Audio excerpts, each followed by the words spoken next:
অন্যের ঘরে আগুন লাগাতে গিয়ে নিজের ঘর যে ছাই হয়ে যেতে পারে তার বাস্তব উদাহরণ এখন চোখের সামনে পাচ্ছেন ইসরায়েলের প্রধানমন্ত্রী বেনিয়ামিন নেতানিয়াহু। দীর্ঘদিন ধরে তিনি ইরানের বিরুদ্ধে আগ্রাসী অবস্থান নিয়েছেন, প্রকাশ্য উস্কানি দিয়েছেন এবং তেহরানের পতনের স্বপ্ন দেখেছেন। কিন্তু সময়ের খেলায় পরিস্থিতি এখন উল্টো পথে হাঁটছে। যে বিক্ষোভের আগুন তিনি দূরে বসে জ্বালাতে চেয়েছিলেন, সেই আগুনের আঁচ এবার ছড়িয়ে পড়েছে তার নিজের দেশেই। ইসরায়েলের রাজপথে এখন সরকারের বিরুদ্ধে ক্ষোভ, ক্ষুধা আর আতঙ্কের বিস্ফোরণ। নেতানিয়াহুর পদত্যাগের দাবিতে হাজার হাজার মানুষ রাস্তায় নেমেছেন। স্লোগানে স্লোগানে মুখর হয়ে উঠেছে তেল আবিব সহ বড় বড় শহর। ইসরায়েলি নাগরিকদের অভিযোগ, নেতানিয়াহু দেশের নিরাপত্তার চেয়ে নিজের ক্ষমতা টিকিয়ে রাখাকেই বেশি গুরুত্ব দিচ্ছেন। তারা বলছেন, আর কোনো অজুহাত নয়, স্বেচ্ছায় ক্ষমতা ছেড়ে দেওয়াই এখন সময়ের দাবি।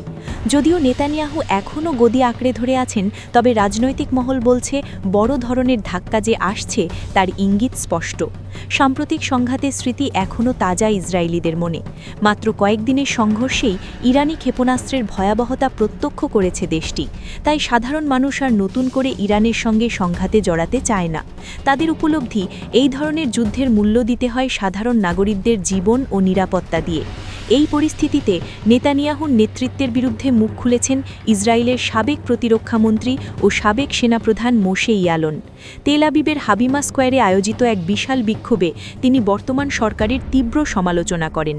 ইয়ালনের বক্তব্যে স্পষ্ট, বর্তমান সরকার দেশকে নিরাপত্তার দিকে নয়, বরং ভয়াবহ অনিশ্চয়তার দিকে ঠেলে দিচ্ছে। তিনি বিশেষ করে জাতীয় নিরাপত্তা মন্ত্রী ইতামার বেন গভিরের ভূমিকার কঠোর সমালোচনা করেন। ইয়ালনের অভিযোগ, ইরানে বিক্ষোভ দমনের সহিংস কৌশল দেখে বেন গভির উল্লসিত হন এবং একই ধরনের দমননীতি ইসরায়েলেও প্রয়োগ করতে চান। এতে দেশ আরও গভীর সংকটে পড়তে পারে বলে সতর্ক করেন তিনি। নেতানিয়াহুর বিরুদ্ধে দুর্নীতি ও ক্ষমতার অপব্যবহারের অভিযোগও সামনে এনেছেন ইয়ালন। তার মতে, তদন্ত ও বিচারের মুখোমুখি হওয়া থেকে বাঁচতেই প্রধানমন্ত্রী গদি ছাড়তে নারাজ। ইয়ালনের ভাষায়, ইসরায়েল আজ কোনো বহিঃশত্রুর কারণে নয়, বরং নিজের সরকারের সিদ্ধান্ত ও নেতৃত্বের কারণেই সবচেয়ে বড় হুমকির মুখে। প্রশ্ন উঠছে, এই রাজনৈতিক অস্থিরতা কি নেতানিয়াহুর শাসনের শেষ অধ্যায়ের ইঙ্গিত দিচ্ছে, নাকি আরও কঠোর পথে হাঁটবে ইসরায়েল? উত্তর দেবে সময়।